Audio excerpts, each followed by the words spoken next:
नमस्कार मेरे प्यारे मित्रों। जैसे कि हम लोग पिछले वीडियो में चर्चा कर रहे थे, पिछले लेक्चर में चर्चा कर रहे थे, उसमें एसएलआर शब्द आया था, यानी वैधानिक तरलता अनुपात आया था। तो इसके बारे में आज हम लोग चर्चा करते हैं बहुत ही मज़ेदार तरीके से, बहुत ही इंटरेस्टिंग और एकदम व्यवहारिक तरीके से। जैसा कि बहुत से लोगों को ये भ्रम होता है कि अर्थव्यवस्था या इकोनॉमी बहुत ही टफ सब्जेक्ट है, ऐसा है नहीं। जब इसको आप व्यवहारिक तरीके से अगर इसको फॉलो करके देखेंगे, व्यवहारिक रूप में अगर इसे समझेंगे तो बहुत ही आसान रहेगा। ये आपके समक्ष ही, आपके इर्द गिर्द ही घूमते हुए कुछ विषय हैं, कुछ शब्द हैं, कुछ मुद्दे हैं। वैधानिक तरलता अनुपात क्या होता है? ऐसा अनुपात, कैसा अनुपात? ऐसा अनुपात जो वाणिज्यिक बैंक, या इसी को बोलते हैं व्यापारिक, वाणिज्यिक का मतलब होता है व्यापारिक बैंक। ऐसा अनुपात जो व्यापारिक बैंक अपने पास क्या करेंगे, नगद के रूप में, स्वर्ण के रूप में, सरकारी प्रतिभूतियों के रूप में क्या करेंगे, संरक्षित रखेंगे। और ये निश्चित मात्रा रहेगी, ठीक। और ये निश्चित मात्रा कौन निर्धारित करेगा? जाहिर सी बात है, आरबीआई करेगा, जो बैंकों का बैंक है, यानी सारे बैंकों क्या है, वो फादर है या मदर है, ठीक। अब इसके प्रभाव क्या होंगे? अगर मुद्रास्फीति है तो हमें क्या करना चाहिए? एसएलआर में वृद्धि करनी चाहिए कि कमी करनी चाहिए? यदि मुद्रा अस्फीति है यानी कि मंदी है तो हमें क्या करना चाहिए? एसएलआर में कमी करनी चाहिए कि वृद्धि करनी चाहिए थे? हमें ये चीज़ें समझनी है। इसको हम लोग सीक्वेंस वाइज समझेंगे, जो आपको बहुत ही रुचिकर लगेगा, ठीक। आइए हम लोग समझते हैं। व्यापारिक बैंकों को अपने कुल जमा का, यानी उसके पास जितने सब डिपॉजिट है, जितने भी पूरे जमा है, ठीक, उसका एक निश्चित भाग या निश्चित प्रतिशत अपने पास क्या करना पड़ेगा? नगद के रूप में, स्वर्ण के रूप में, अल्पकालीन सरकारी प्रतिभूतियों के रूप में क्या करना पड़ेगा? उसे संरक्षित रखना पड़ेगा। क्या करना पड़ेगा? संरक्षित रखना होता है, ठीक। और यह कौन निर्धारित करता है कि कितने परसेंट होगा, कम होगा कि ज़्यादा होगा? इसका निर्धारण कौन करता है? आरबीआई करता है। एक बार फिर से मित्रों समझिएगा कि व्यापारिक बैंकों के पास जो कुल जमा होती है उसकी एक निश्चित प्रतिशत, उसका एक निश्चित भाग, समझ लीजिए, उसका एक निश्चित भाग, चाहे वो नगद के रूप में, स्वर्ण के रूप में, अल्पकालीन सरकारी प्रतिभूतियों के रूप में अपने पास रखना होता है, ठीक। क्या करना पड़ता है? अपने पास रखना होता है। पहले हम लोग ऐसे समझते हैं, फिर उसके बाद हम लोग एग्जाम्पल के थ्रू समझेंगे। और यह निर्धारण कौन करता है कि कितने परसेंट रखना है? वो दर कौन निर्धारित करता है? वो आरबीआई करता है। कौन करता है? आरबीआई करता है, रिजर्व बैंक ऑफ इंडिया। आइए अब हम लोग समझते हैं कि अगर इसमें वृद्धि कर दिया जाए तो क्या प्रभाव पड़ेगा। एसएलआर में अगर वृद्धि कर दिया गया तो क्या होगा?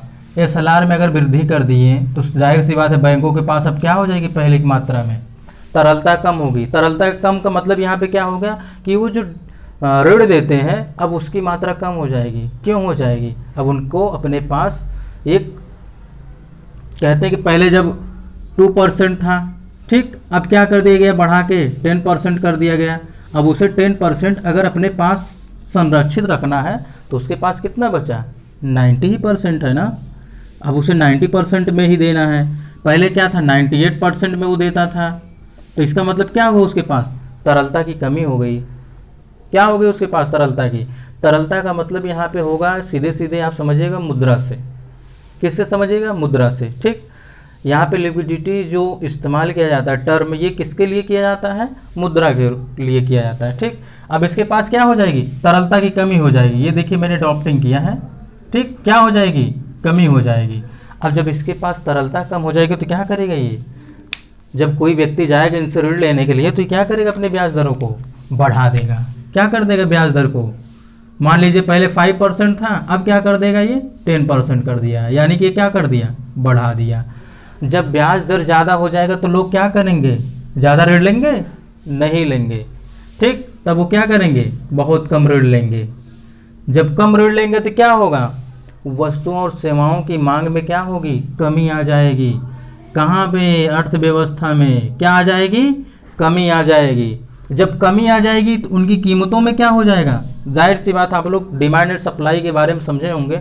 इससे पहले भी मैंने कई बार कहा है और कई बार समझाया भी है, चर्चा भी हम लोग किए हैं कि अर्थव्यवस्था 2 ही सिद्धांतों पर कार्य करती है, डिमांड एंड सप्लाई। कुछ वस्तुएं होती हैं जो अपवाद है, जो डिमांड एंड सप्लाई के रूल को फॉलो नहीं करती। यानी कि ये होता है जिस जिस वस्तु या जिस सेवा की डिमांड ज़्यादा होती है तो उसकी कीमत भी क्या हो जाती है, ज़्यादा हो जाती है। वही रूल यहाँ पर भी फॉलो होता है कि जब इसकी मांग में क्या हो जाएगी, कमी आ जाएगी, तो जाहिर सी बात उसकी कीमतों में क्या आ जाएगी, कमी आ जाएगी। आएगी कि नहीं आएगी, आ जाएगी। जब उसकी कीमतों में आ जाएगी तो मुद्रास्फीति क्या हो जाएगी, नियंत्रित होगी कि नहीं नियंत्रित होगी। अब आप लोगों के मन में ये भी प्रश्न आ सकता है कि आखिर ये मुद्रास्फीति होती क्या है। आप में से बहुत से ऐसे मित्र होंगे जो जानते होंगे मुद्रास्फीति क्या होती है। मुद्रास्फीति का जो सिंपल सा तात्पर्य है, जो इसका सामान्य अर्थ है, यानी कि क्या हो जाए, गुड्स क्या हो जाए, यानी वस्तुएं क्या हो जाए, ज़्यादा हो जाए, ऐसा है नहीं। मनी क्या हो जाए, ज़्यादा हो जाए, किसकी अपेक्षा, गुड्स की। यानी डिमांड ज़्यादा हो जाए लेकिन सप्लाई कम हो, यानी सभी के पास पैसे हो जाए लेकिन कोई उसका प्रोडक्शन नहीं कर रहा जिस वस्तु की उनको डिमांड है। तो इसी स्थिति में क्या हो जाएगा, ये इसको मनी इन्फ्लेशन बोलते हैं। क्या बोलते हैं, मुद्रास्फीति। यानी यहाँ पे मुद्रा की दर जो होती है, स्तर जो होती है, मुद्रा की जो रेट होती है, क्या हो जाता है, वो गिर जाता है। मुद्रा की क्या हो जाती है, रेट गिर जाती है।